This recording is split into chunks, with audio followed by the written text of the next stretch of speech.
Hello, my name is Ibrahim Diallo. I go by Abe. I will be telling you a little bit about myself today. I'm 22 years old. I was born in France, Paris. I moved here in 2000 while I was in the ninth grade. So I attended high school here. My parents are originally from Guinea, and the reason why I moved here is my dad got a job here as an ambassador. Therefore, I would like to tell you a little bit about myself and how I got to where I am today. When I moved here in 2000, it was probably the hardest thing I'd ever done. Because moving here, I had to meet new people and adjust to a new lifestyle.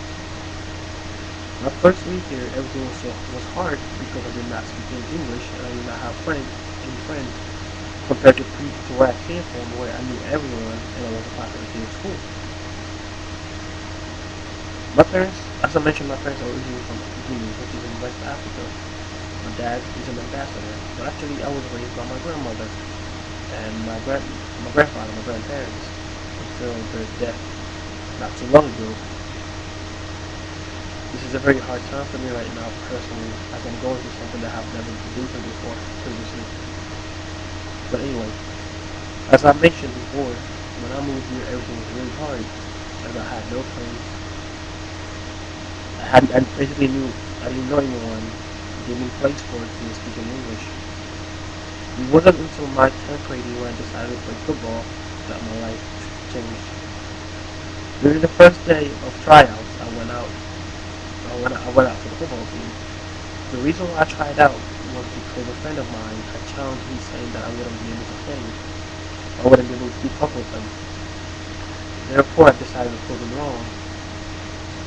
So I went out for the football team, and it was very rough, as it was very physical, and I was not in shape.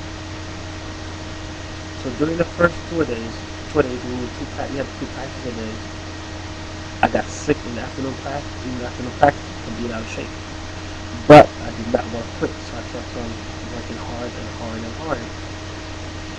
Therefore, when people got cut and my name wasn't on the list of people, the players that got cut, I was very happy as I had succeeded at proving my friend wrong. So we went into the season. I was basically a backup and got no playing time. After my sophomore year, going to my junior year, I decided to dedicate myself to prove everyone wrong by being the best possible player and being the best leader possible, the best possible leader. Therefore, I trained hard, watched what I ate, and watched a lot of tape in order so I could understand the game. So going into my junior year, I came into camp in a very good shape. And during the first practice, I impressed right away, and my coach was very impressed with me.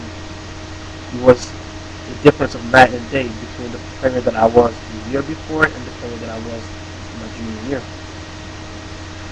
So ahead of me there was another defensive tackle who was a senior who was supposed to start, and everyone believed that he would be the starter going to the season. But as I've always known something about myself, when I put my mind to something, I do it with the best possible. I do it with most of my effort. So I dedicated camp to working hard and becoming a starter. As growing up, I was always the best player on my team. Therefore, I worked hard, practiced hard. After practice, I stayed after watch tape with one of my coaches, and then bettered myself over time. So during the week leading to the first game of the season, the final depth chart was posted, and I was number one. I was the number one defensive tackle. All my teammates were surprised.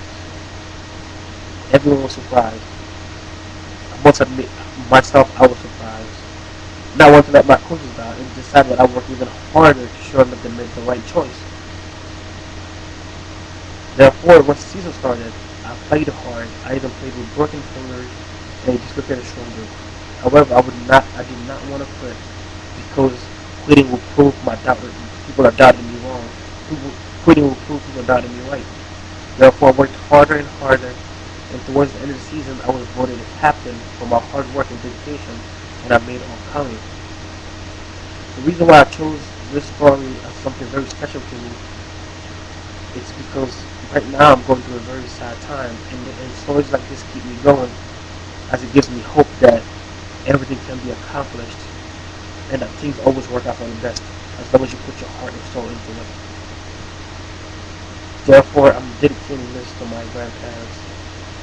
I'm going through a tough time right now, but I believe I will make it through if I put my heart and soul into it. Thank you.